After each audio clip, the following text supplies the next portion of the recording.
Okay, here's how we're going to do this, as Bastion is a special game. It's a game that is narrating itself way better than I or anyone can do. Basically, it's telling the story as we play the game, unlike most games that do it with cutscenes between action segments. So I won't be talking much during the first two playthroughs. Once normal mode and New Game Plus are done, I'll probably turn off the narration of the game and I'll do a commentary run, like I did for Grim Valor. I really hope you're on board with this plan, and let's do this, shall we?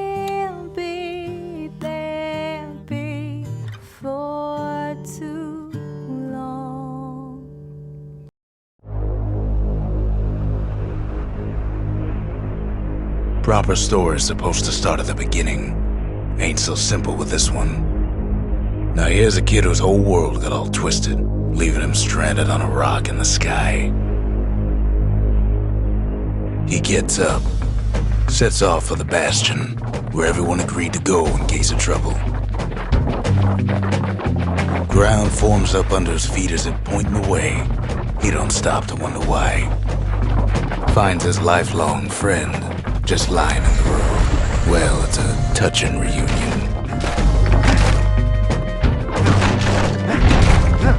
He sees what's left of the rippling walls, years of work undone in an instant, in the calamity. That a survivor? No, ma'am. It's a gas fella, forced out from underground. Kid pops him good. Starts to feel his bruises, though. An whole pair of slinger pistols falls out of the sky. Ain't a gift from the gods, but it'll have to do. Kid's worked up quite a thirst by now, so that fountain looks real inviting. Sometimes you just need a drink. A school of squirts tunnels up around them. Must have fled here from the mines.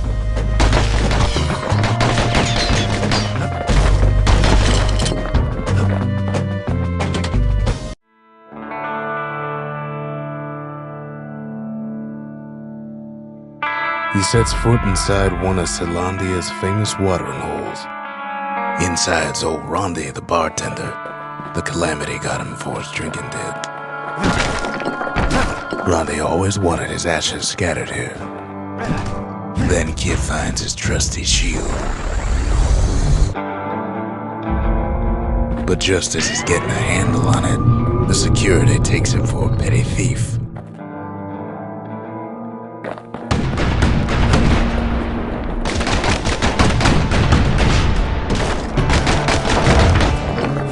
Special delivery, gas fellas.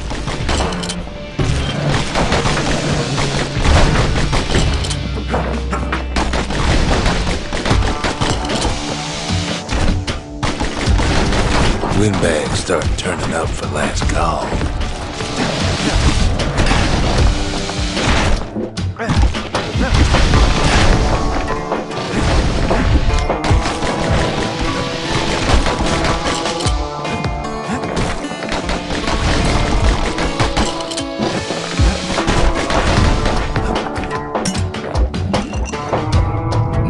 Start coming out of the woodwork.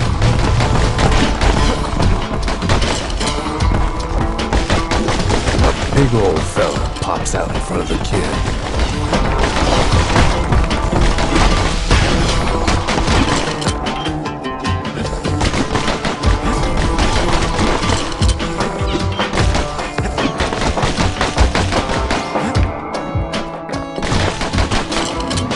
Kid sees the way to the Bastion out the window. It's a bit of a drop.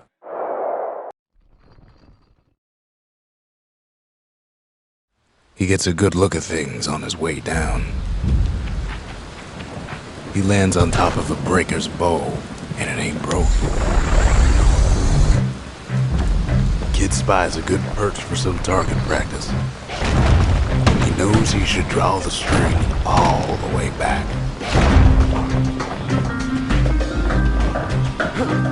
The kid pockets a memento from a breaker, once the fastest man in the land.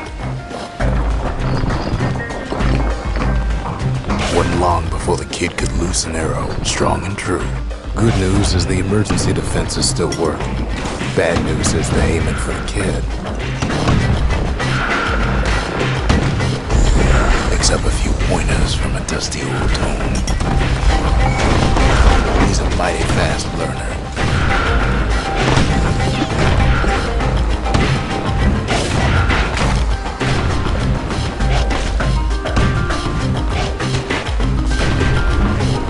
Right back at you.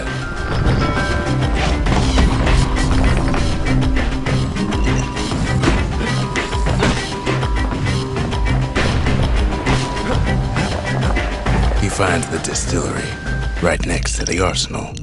Tough part of town. One sip of the spirits in that distillery, and the kid'll feel like a new man.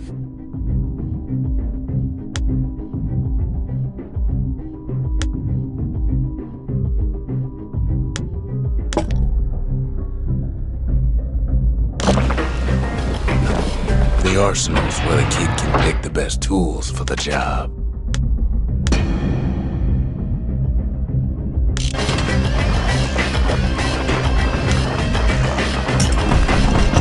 Some of them squirts birthing like crazy in a couple of corn bins.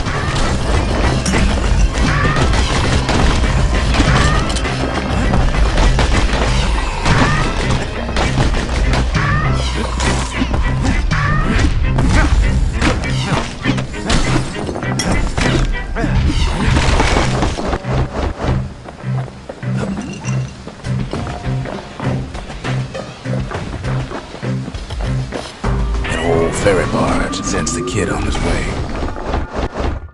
The Bastion's real close now.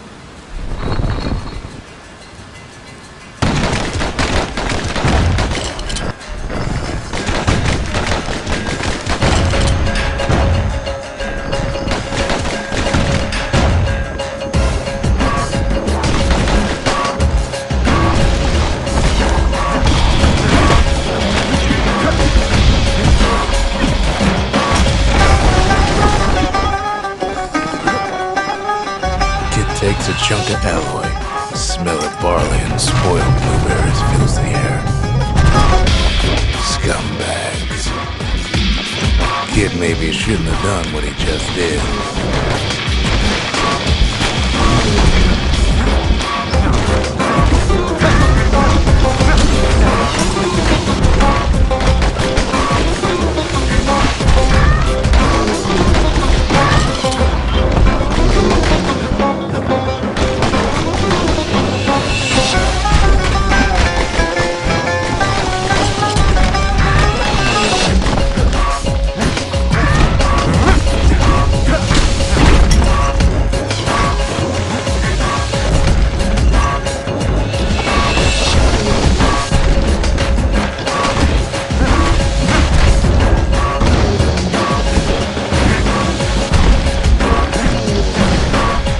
Puts him out of his misery.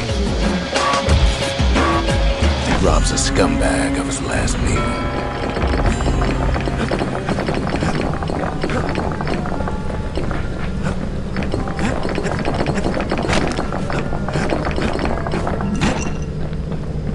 He finds the core to the wharf district. He steals the city's heart. Might as well.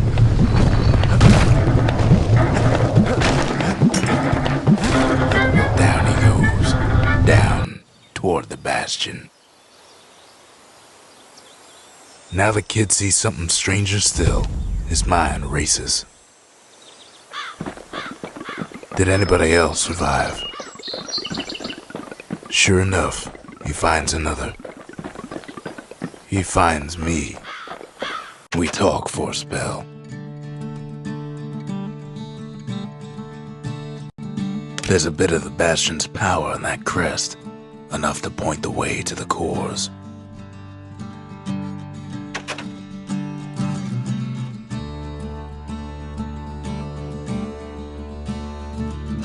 All I tell him is to set that core of his on the monument there, then watch.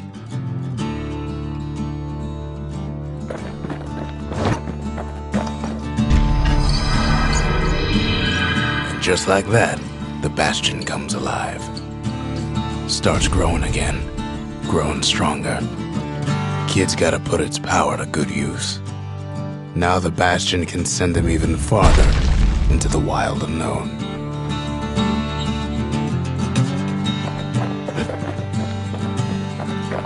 Kid ponders what to build.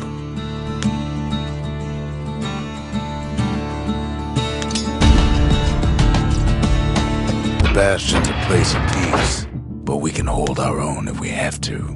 A pair of slinger pistols is just the ticket if a hammer's too slow. Kid don't know what's out there waiting for him. The Skyway. Now the kid can ride the wind to distant lands.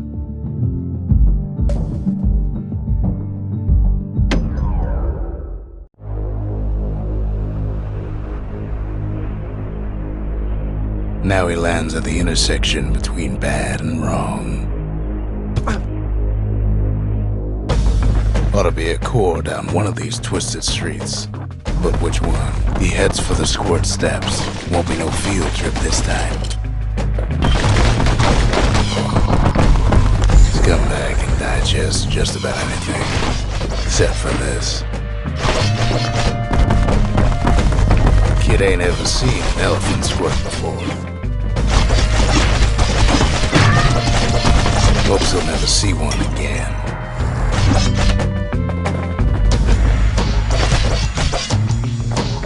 No sign of the core here. At least the kid got something for his trouble.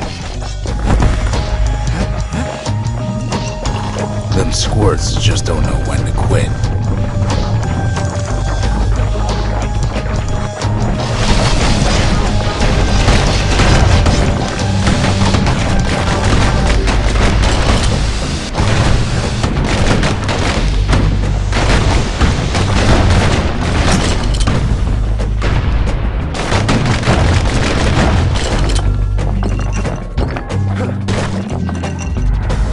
Gas fellas all dress alike. Kids wondering the same thing, and there it is. But it's locked down tight in an alloy cage. A blustery old foreman's keeping his fellas in check, almost like he's showboating for the crowd. Squirts don't make the best of friends, but they can be useful in a pinch.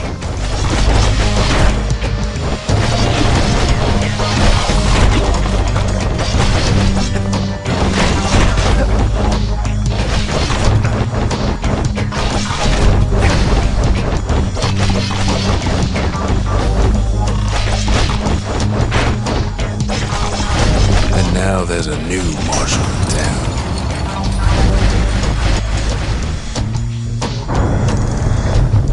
He hears the whole place groan, but it's too tough to fall.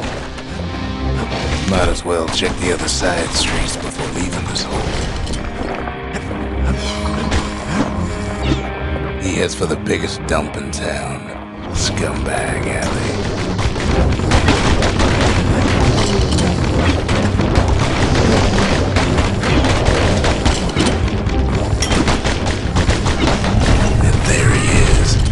The oldest scumbag of them all, Gershel.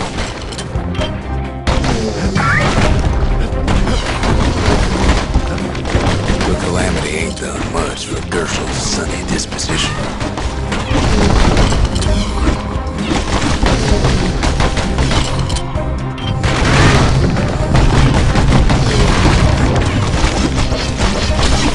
Shame old Gershel can't float like when he was a young fella.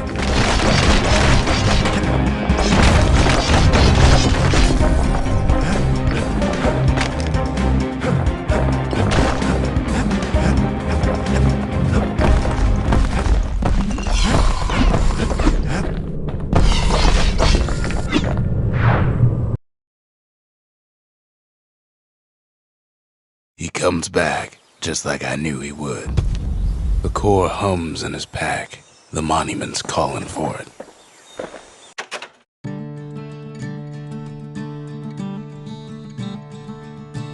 The windbags used to be alright, then the calamity took the floor out from under him. Kid does it again. Only fair he decides what we build next.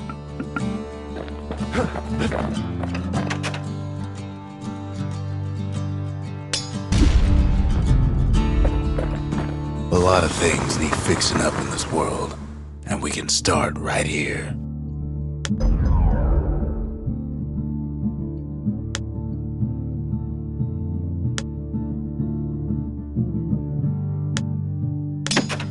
Kid's lifelong friends looking fit to keep on fighting. Can't be too careful these days.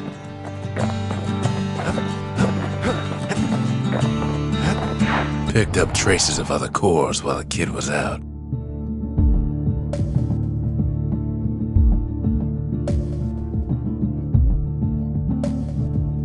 The melting pot. Place hoarded all sorts of fineries from beyond the boundless sea.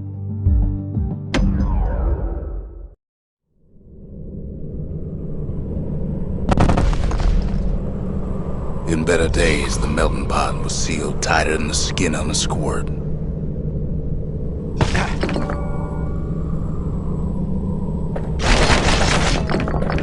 Of all the plans to survive the calamity, it had to be stabweeds.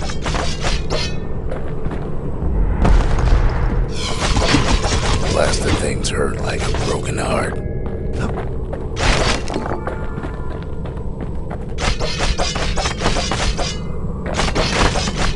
If there's a core, he figures it ought to be deeper down. Core's stuck inside one of those fancy cages. Some of the stuff lying around is downright dangerous.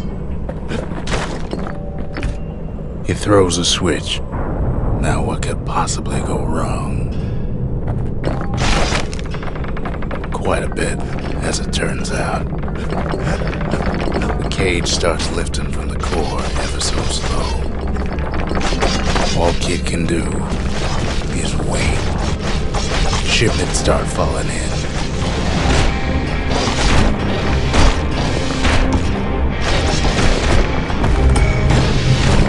Not every squirt born bad.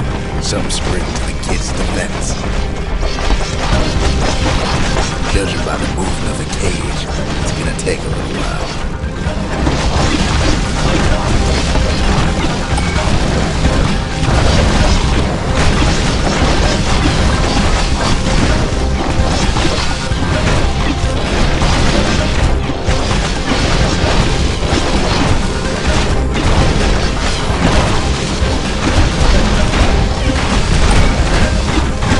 Scumbags don't take kindly to interlopers.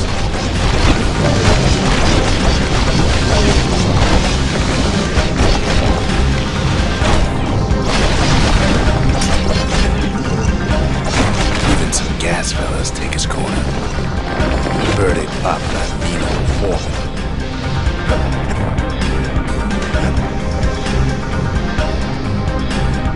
At this rate, maybe 5 more minutes, maybe 30. Hard to tell.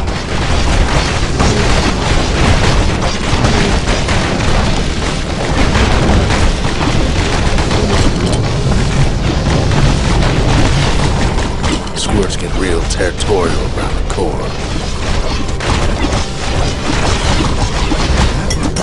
Then a shipment of free samples shows up.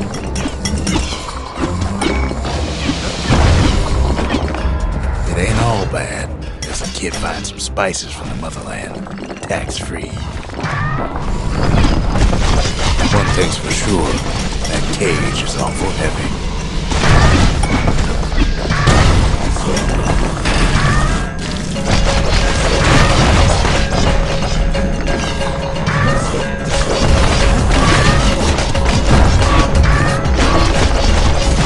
It's a troublesome scene to be sure.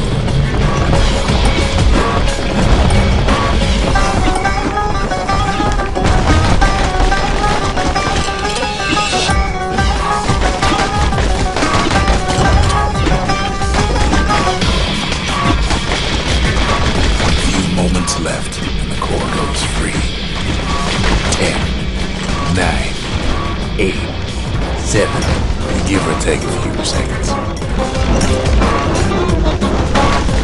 Finally, the core's within reach. And done.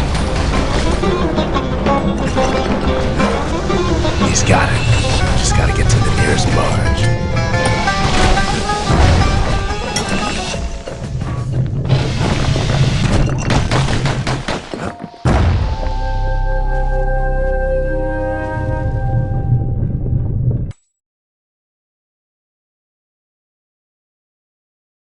I still remember the look on his face after that one.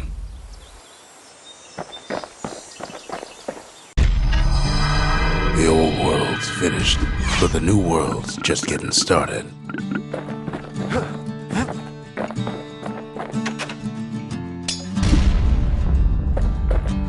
Makes time to sample spirits from my personal supply.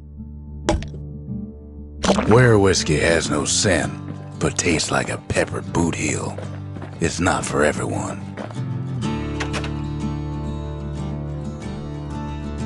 Folks voyaged across the boundless sea to found Zealandia. It was good living here for a while.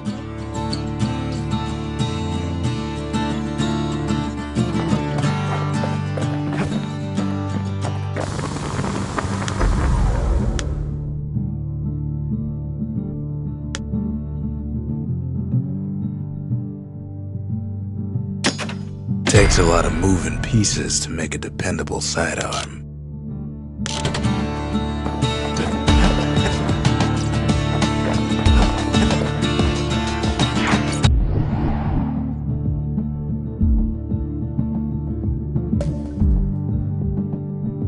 That's Windbag Ranch. Perfect place to work a blade if you got the stomach for it.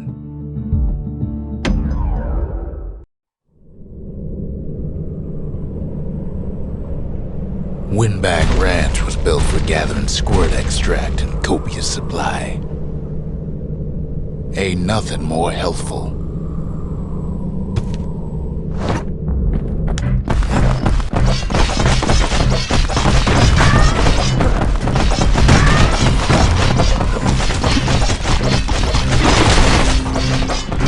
Some folks showed up to make a fast buck with nothing but a knife.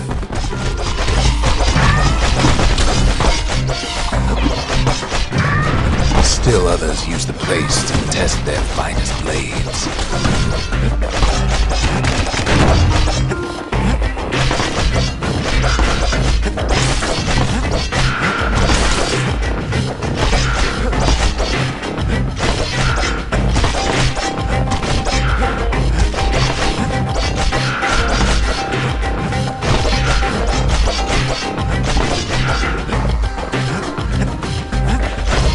Carves through all of them in a flash.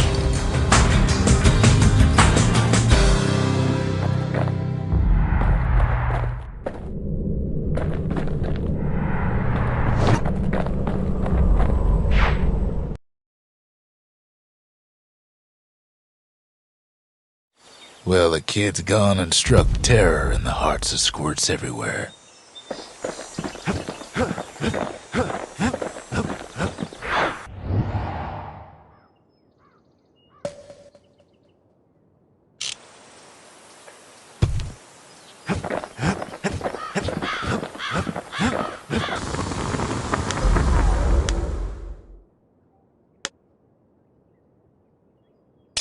A little Zolwood oil and that blade shines like a light.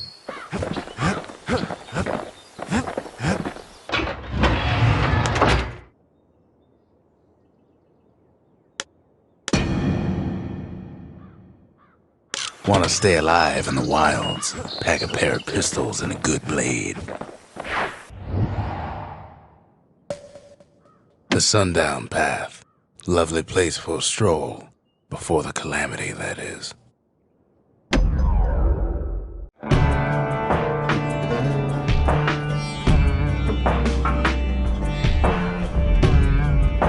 Couples used to walk the Sundown Path. Kid ain't here for pleasure, though.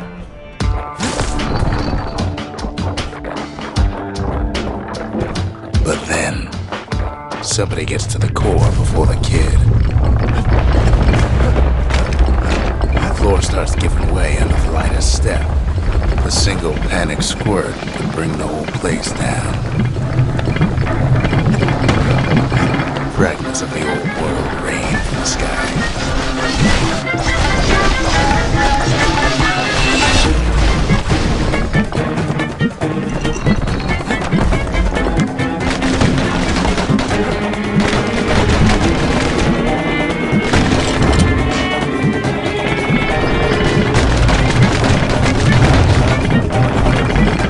Well, the path ain't exactly open to visitors no more.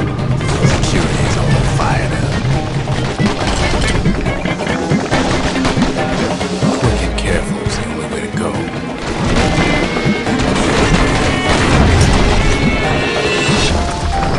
See, the path was intended for leisurely strolling and such. Not so much for noise and tomfoolery. Sky bridges link the path together.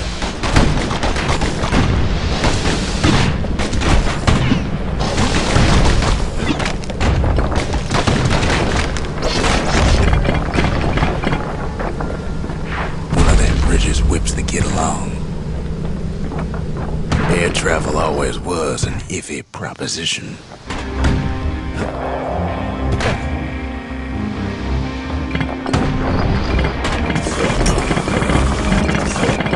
The calamity changed everything, even when the wind blows.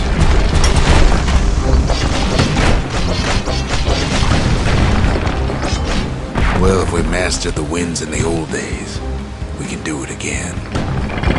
But the question is, who else could have taken the core? Well, ain't no survivor stole the thing.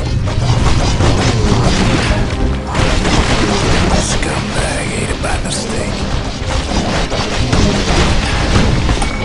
Tough break. Unlike the kid, that core ain't coming back.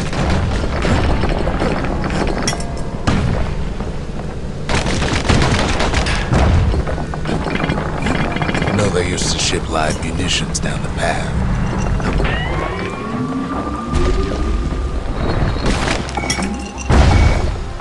Wires to toss those things plenty far away.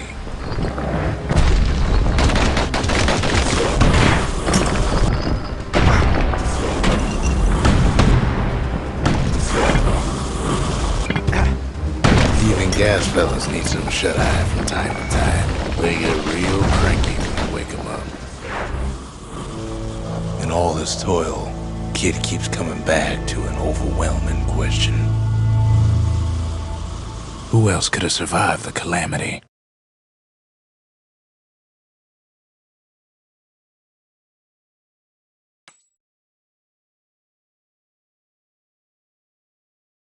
So he didn't find a core that time, but that ain't about to stop us.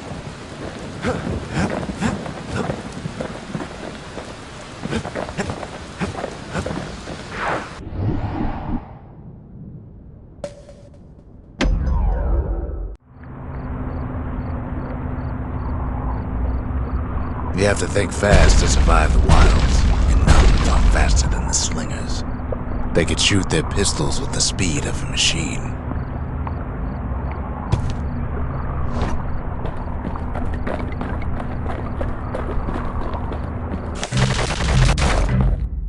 They knew just when to start shooting, and when to stop.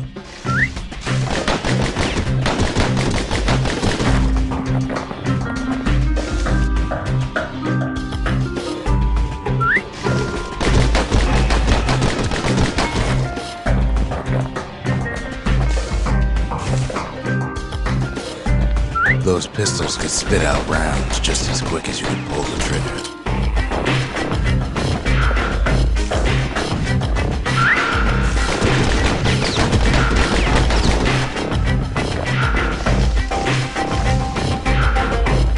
Eventually, it all comes down to reflexes.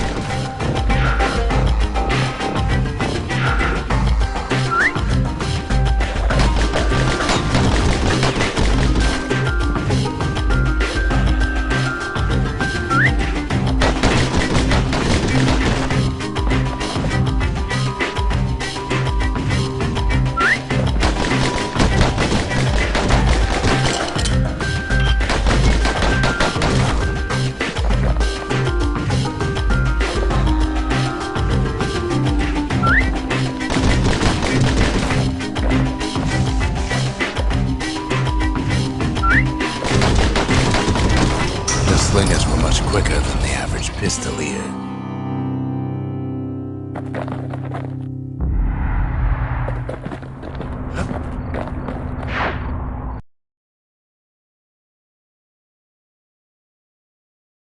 Well, even the slingers weren't quick enough to escape the calamity.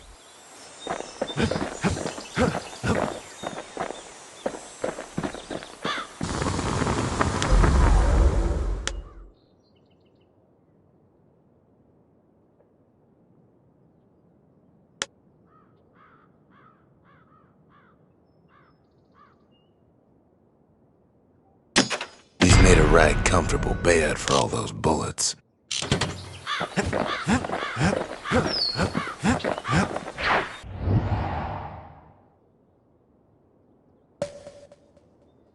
The Hanging Gardens. Folks used to go here to relax from their relaxing.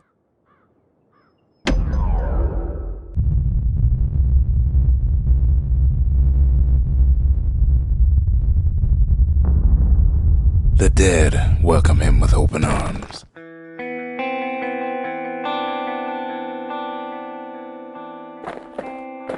The calamity took everybody after all.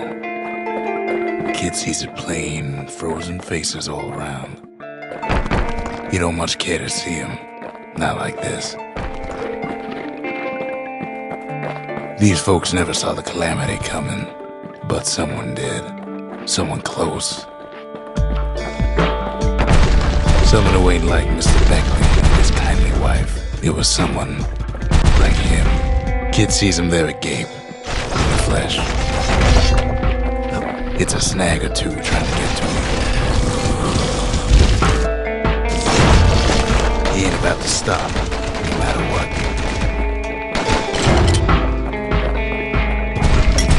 He's got so many questions after all. He just ain't got time for answers. The Thunder Brothers didn't make it. They never saw what it was like beyond the walls. Lordy the Bird Boy didn't make it.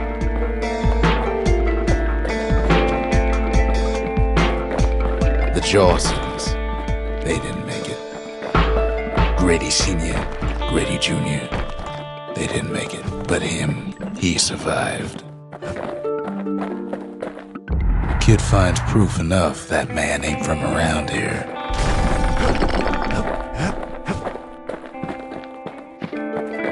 Just think, without that man, we wouldn't be here right now, would we?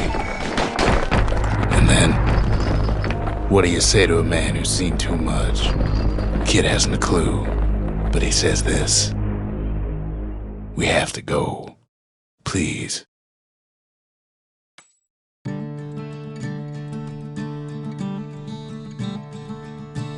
He's a proper gentleman, that man. His name is Zolf. No hiding he's an Ura. Folks like him ain't never been a common sight in Caelondia. He's relieved to see a living face or two. The kid and I introduce ourselves in kind. Both to him and to each other for the first time.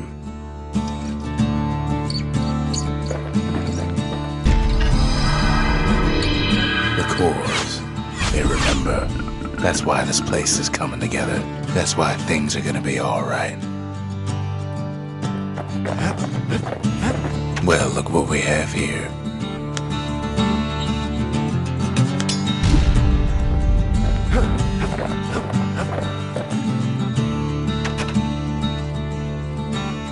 For Zolf, Caelondia was like a second home.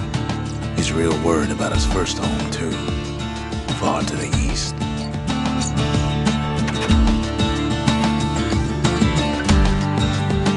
He was born in the Tazzle terminals. The Ura sent him on a mission of peace to our city. He's lived here ever since.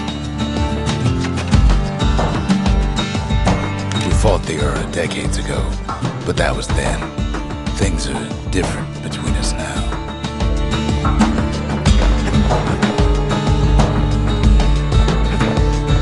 We tracked down a couple more cores near the edge of the city.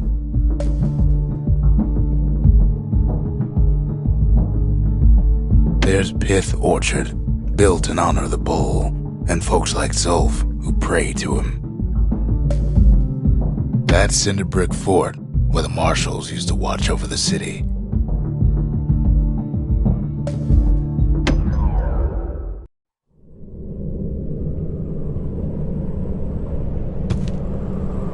No use praying to the gods these days. No time for it either. Folks used to make pilgrimage here to pay their respects to Pith, the bull. Well, the gods are long gone now, and the orchard core is long gone too.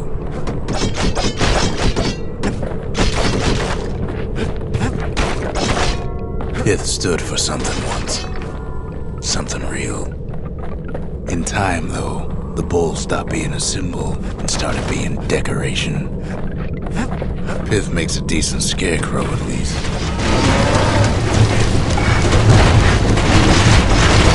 Then Pith lights up like a rodeo. Kid breaks him to bits. Must have been guarding that shrine. So what'll it be? Invoke the gods? Or tell them off? Pith. Kid decides to press his luck.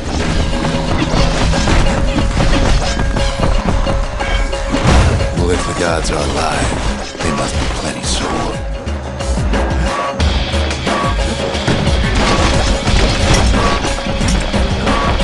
Kid ain't never seen windbags that quick.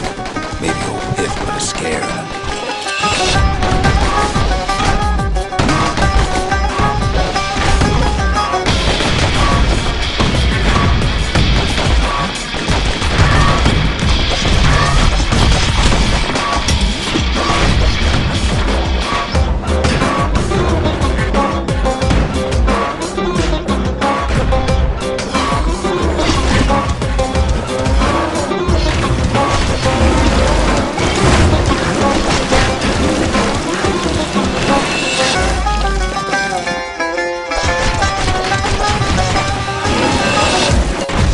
Passes Pith's trial, and he's richer for it.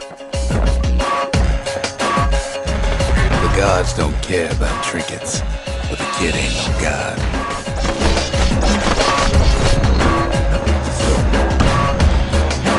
Kid ain't found a core, at least he found Zulf's pressure.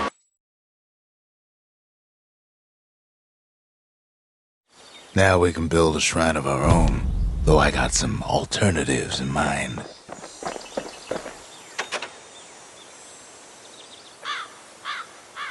Zulf doesn't touch the thing. Says the god of commotion is no children's toy.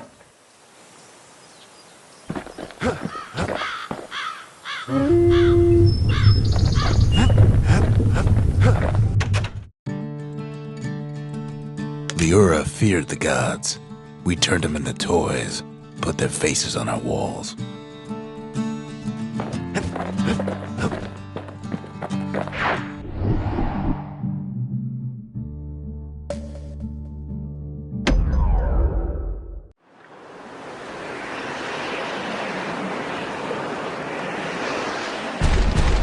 There's only one way to Cinder Brick Fort. The hard way.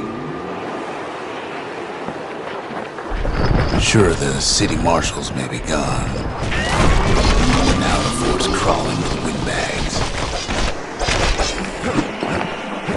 The calamity was mercy for normal folks. The windbags ain't so lucky.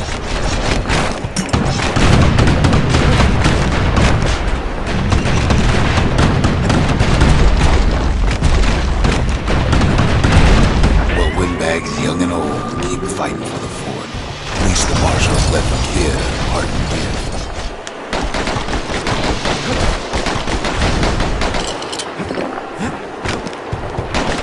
Something the windbags just can't handle.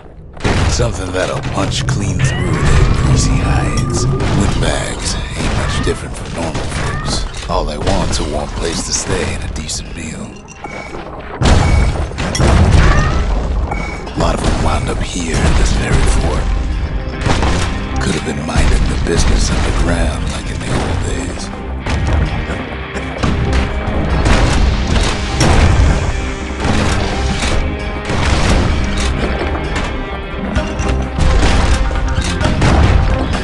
Cinder brick gave him enough heat and metal to munch on for a while. Well, the fort ain't theirs by right. Can't blame them for wanting it, though.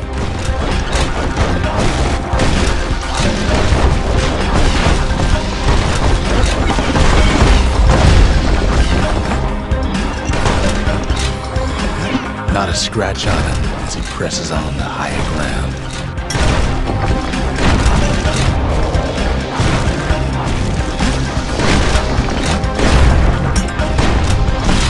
He's blasting everything in sight with that newfangled musket.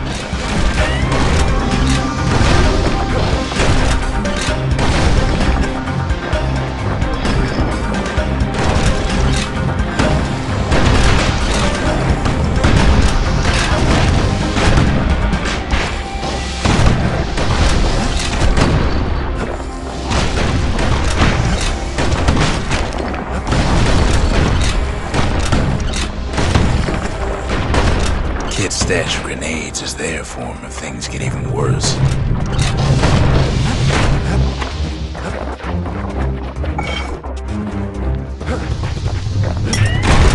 Security's plane gone haywire. Windbags gummed up the works.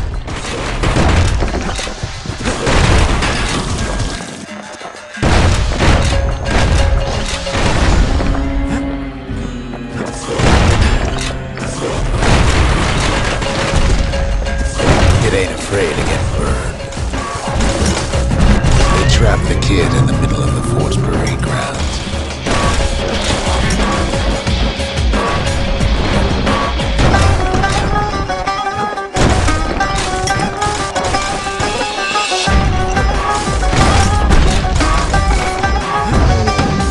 Then they bring out Brutus and Landon and all their scumbag uncles.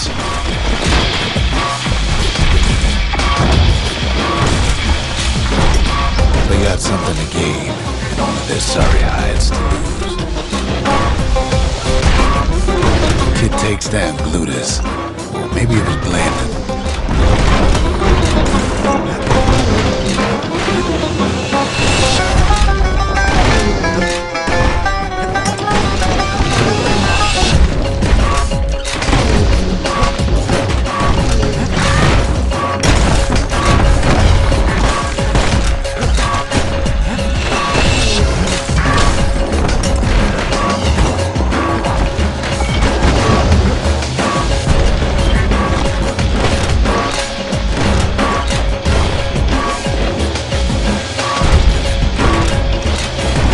The big fella soon joins his brother, wherever they are now.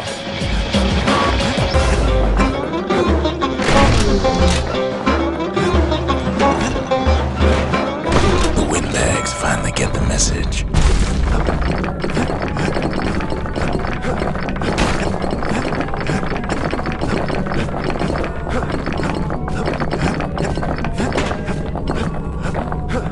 Kid used to dream of getting a marshal's badge.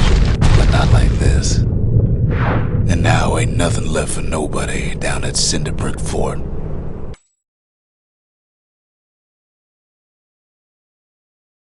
Kid shows up just as Zolf's telling me about his own journey to the city.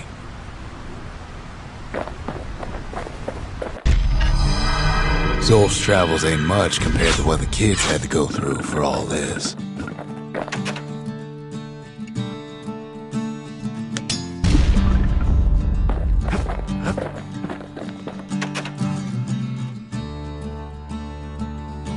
The marshals seem like good men, he says. They treated him with dignity.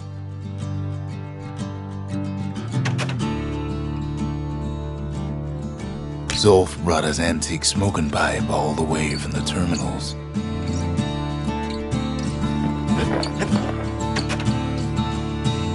Even since the Ura surrendered to us, the marshals kept a wary eye on him.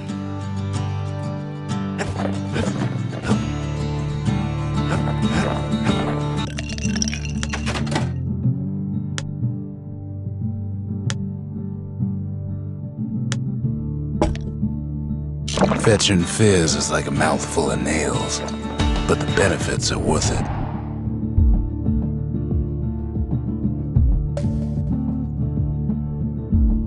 That's the Langston River. Used to cut all the way to the wild. Think it was bad then.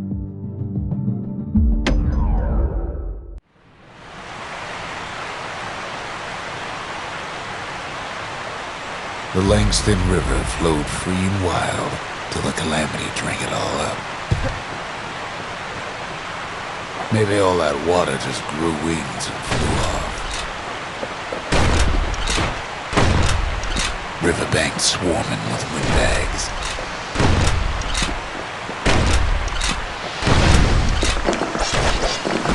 They're so bent on finding the core, they hardly notice the kid. Lucky for him, a certain famous ferry barge is still afloat. Weepin' Nellie. She sends some squirts crying home as she leaves port. Maybe Nellie knows the way to the core. Maybe she can slip right past all the clamor on the coast. Or maybe not. The security skiff pulls up portside. Nellie's just another windbag for those guns. Just then, the windbags notice who she's sailing with. They're pretty steamed about what happened at Cinderbreak.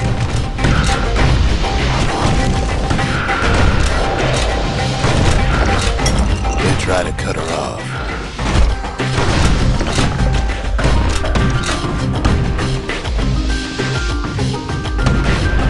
They try to slow her down.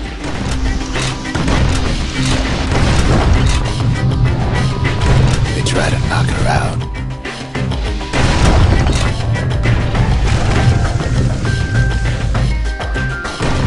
Well, Weepin' Nellie tries harder. Try as she might, though, she hits a snag. Kid's gotta help her get untangled. Favors for favors.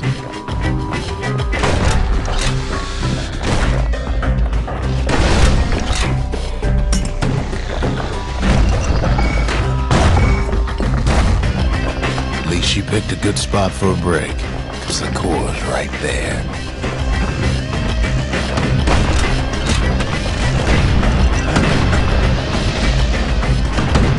Then the kid hears an unusual sound, like 100 flapping wings.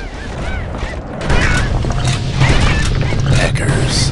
They had their own eyes on the core. But why? Well, kid ain't got time to think it over just yet. He finds Weepin' Nellie raring to go. Turns out she's got a special surprise for when the waters get rough. Traffic things think they're king of the roofs now. Rest of us only wish we could fly in times like these.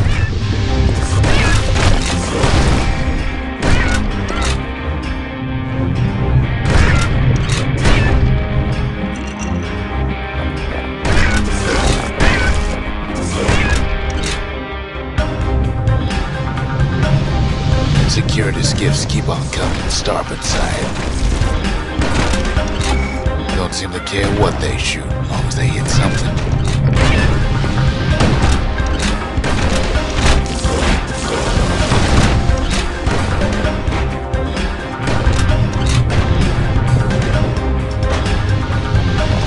The windbags getting even better idea.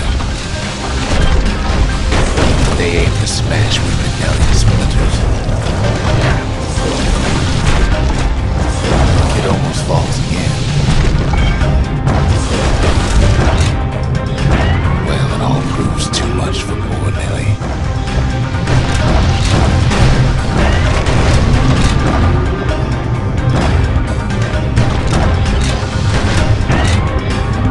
She's just gotta make one last stop. With her last breath, Nellie gets the kid to solid ground. Solid ground in Pecker country. Seems the calamity ain't hurt the Peckers' appetites. They want that core real bad. Might be they want it just as bad as a kid.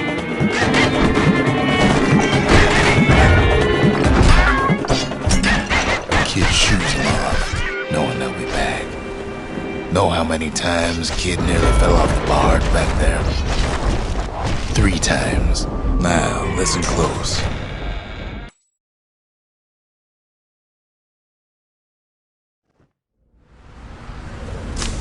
Why go to Prosper Bluff?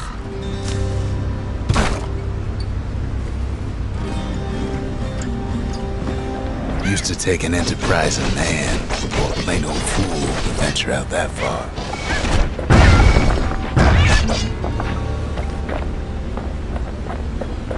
The city was the most beautiful place in the world.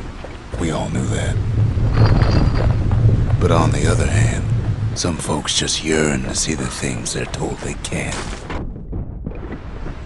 And that's why you go to Prosper Bluff, ain't it? There the kid hears something he ain't heard in a long while.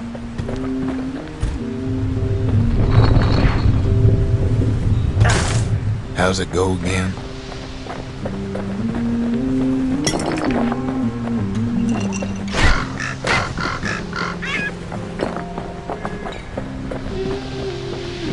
Yeah, that's the one.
Well, no point explaining what happens next, right? Suffice it to say, kid ain't coming home empty-handed. And besides, it's like the song goes.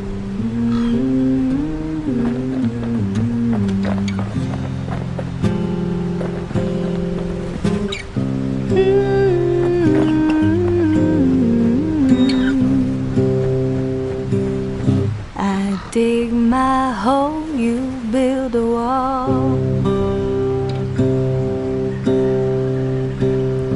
I dig my hole, you build a wall.